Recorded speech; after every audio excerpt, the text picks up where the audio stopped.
সূরা নাস 11 বার পাঠ করে এক গ্লাস পানিতে ফু দিলে কি হয়? আমি আবার বলছি, সূরা নাস 11 বার পাঠ করে এক গ্লাস পানিতে ফু দিলে কি হয়? খুবই দামি এবং গুরুত্বপূর্ণ আমলটি। আমলটি আপনি শিখে রাখুন, আপনার কাজে লাগবে। আমলটি কখন কিভাবে করবেন, কোন নিয়মে করবেন, আমলটি করে কিভাবে আপনি উপকৃত হবেন আমি বলে দিচ্ছি। প্রিয় ভাই বোন, আমলটি করতে আপনার টাকা পয়সা খরচ করতে হবে না, অল্প কিছু সময় ব্যয় করতে হবে। 5-6 মিনিট সময় আপনাকে ব্যয় করতে হবে, আপনি উপকার পাবেন আমলটি করে অবশ্যই ইনশাআল্লাহ। প্রিয় ভাই বোনেরা, কিভাবে আমলটি করতে হবে আমি বলে দিচ্ছি। তাই বিস্তারিত জানার জন্য, আমলটি শিখে রাখার জন্য ভিডিওটি শেষ পর্যন্ত আপনি না টেনে দেখুন, তাহলে সঠিক নিয়মে আপনি আমলটি করতে পারবেন। তাহলে চলুন কিভাবে আমলটি করতে হয় জেনে নেওয়া যাক।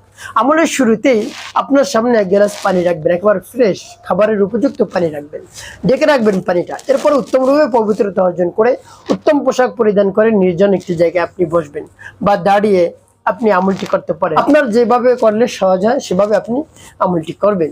প্রিয় ভাই বোনেরা, এভাবে উত্তম রূপে পবিত্রতা অর্জন করে পবিত্র স্থানে দাঁড়িয়ে বসে সর্বপ্রথম কি পাঠ করবেন? জীবনের গুনার কথা স্মরণ করে ক্ষমা প্রার্থনা করবেন, হে আল্লাহ, আপনি আমার জীবনের সমুদায় গুনাহ খাতাগুলো মাফ করে দেন। জীবনে যত ধরনের অন্যায় অপরাধ করেছি, ছোট বড়, দিনে রাতে, প্রকাশ্যে গোপনে, সব ধরনের অন্যায় অপরাধ আপনি নিজ গুণে ক্ষমা করে দিয়ে আমার অন্তরকে পাক পবিত্র বানিয়ে দিন। এভাবে আল্লাহ রাব্বুল আলামিনের কাছে বলবেন। তারপর 3 বার দুরূদ পাঠ করবেন, সাল্লাল্লাহু আলাইহি ওয়াসাল্লাম, সাল্লাল্লাহু আলাইহি ওয়াসাল্লাম, সাল্লাল্লাহু আলাইহি ওয়াসাল্লাম। ইস্তিগফার দুরূদ যখন পাঠ করা হয়ে যাবে, এরপরে আপনি কি করবেন?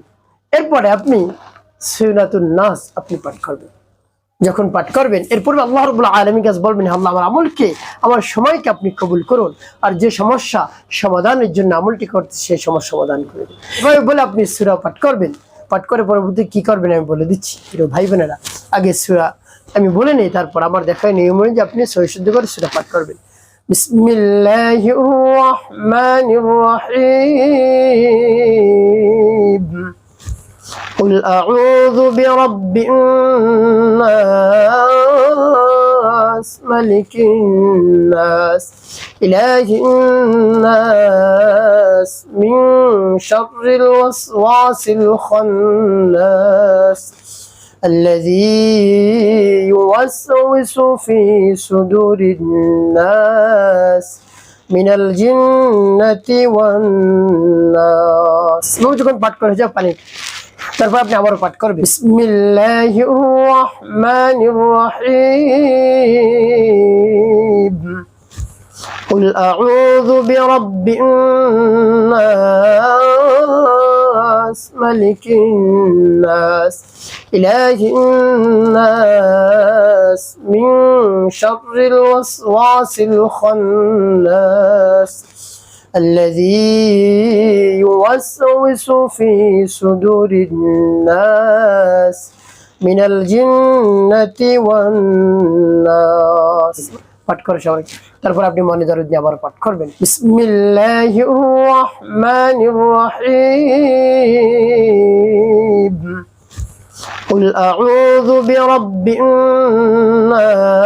الناس ملك الناس إله الناس من شر الوسواس الخناس الذي يوسوس في صدور الناس من الجنة والناس। পাঠ করে সবাই। প্রিয় ভাই বোনেরা, কতবার পাবে? 11 বার গুনে গুনে পাঠ করবেন। তারপরে একটি দোয়া পাঠ করবেন, ইয়া যাল জালালি ওয়াল ইকরাম, ইয়া যাল জালালি ওয়াল ইকরাম, ইয়া যাল জালালি ওয়াল ইকরাম। এবার পাঠ করা হয়ে গেলে পানিতে একটি ফুল, শেষে 3 বার দুরূদ ইব্রাহিম পাঠ করবেন, আল্লাহুম্মা সাল্লি আলা মুহাম্মাদিন ওয়া আলা আলি মুহাম্মাদ কামা সাল্লাইতা على إبراهيم وعلى آل إبراهيم إنك حميد مجيد اللهم بارك على محمد وعلى آل محمد كما باركت على إبراهيم وعلى آل إبراهيم إنك حميد مجيد اللهم صل على محمد وعلى آل محمد كما صليت على إبراهيم وعلى آل إبراهيم إنك حميد مجيد اللهم بارك على محمد وعلى آل محمد كما باركت على إبراهيم وعلى آل إبراهيم إنك حميد مجيد اللهم صل على محمد وعلى آل محمد كما صليت على إبراهيم وعلى آل إبراهيم إنك حميد مجيد اللهم بارك على محمد وعلى آل محمد كما باركت على إبراهيم وعلى آل إبراهيم إنك حميد مجيد এভাবে যখন দূরে দূরে পাঠ করা হয়ে যাবে দুটি ফু দেবেন প্রিয় ভাই বোন আপনার আমলটি করা শেষ কোন উদ্দেশ্যের জন্য আপনি এই পানি পড়লেন আপনার যদি পেটে ব্যথা উঠে